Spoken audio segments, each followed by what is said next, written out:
అపూర్వ శారదతో బిందు, శివల శాంతి పూజ నీ చేతుల మీదుగా జరగాలని చెప్పడంతో శారద శరత్చంద్ర ఇంటికి వస్తుంది. శారదని చూడగానే కృష్ణప్రసాద్ ఒక్కసారిగా కంగారు పడిపోతూ ఉంటాడు. తాగుతున్న కాఫీ కప్పుని కింద పడేసి పరిగెత్తుకుంటూ గుమ్మం దగ్గరున్న శారద దగ్గరికి వస్తాడు. శారద, నువ్వేంటి ఈ టైంలో ఇక్కడ అని చెప్పి కృష్ణప్రసాద్ అంటూ ఉంటాడు. మీర కూడా అక్కడే ఉంటుంది.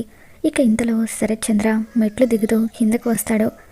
శారదని చూడగానే శరత్చంద్ర మండిపడుతూ నువ్వేంటి ఇక్కడ అని చెప్పి అంటూ ఉంటే, ఇకప్పుడు శారద, నేను శివని బిందుని ఆశీర్వదించి వెళ్ళడానికి వచ్చాను అని చెప్పి అంటూ ఉంటుంది.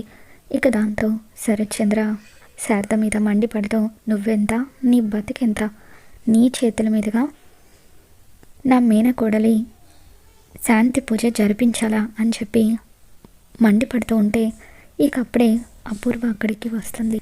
ఈ వ్యవహారం ఏదో తేడాగా ఉంది అని చెప్పి శారద దగ్గరున్న సంచిని చూస్తూ, ఒకసారి ఆ సంచి ఇవ్వు, ఏం తీసుకొచ్చావు అందులో అని చెప్పి ఆ సంచి లాక్కొని చూస్తుంది. అందులో ఒక బాటిల్ ఉంటుంది.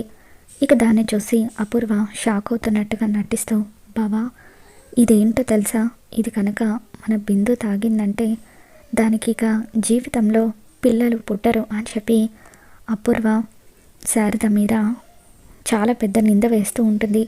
ఇక దాంతో శరత్చంద్ర శారద మీద మండిపడుతూ, ఒక్క క్షణం కూడా నువ్వు ఇక్కడ ఉండడానికి వీల్లేదు, పో అని చెప్పి అంటూ ఉంటే, ఇటువంటి వాళ్ళను మెడ పట్టుకొని బయటకు గెంటేయాలి బావా, అప్పుడే బుద్ధి వస్తుందంటూ అపూర్వ శారద జుట్టు పట్టుకొని ఇంట్లో నుండి బయటకు గెంటేస్తూ ఉంటుంది. ఇంతలో భూమి పరిగెత్తుకుంటూ ఇంటికి వస్తూ ఉంటుంది. మరోవైపు గగన్ కూడా శారదని వెతుకుతూ కారులో శరత్చంద్ర ఇంటి వైపు వస్తూ ఉంటాడు. మరి రాబోతున్న ఎపిసోడ్లో ఏం జరగబోతుందో మళ్ళీ మన ఛానల్లో తెలుసుకుందాం. ఈ వీడియో మీకు నచ్చినట్లయితే తప్పకుండా లైక్ చేయండి.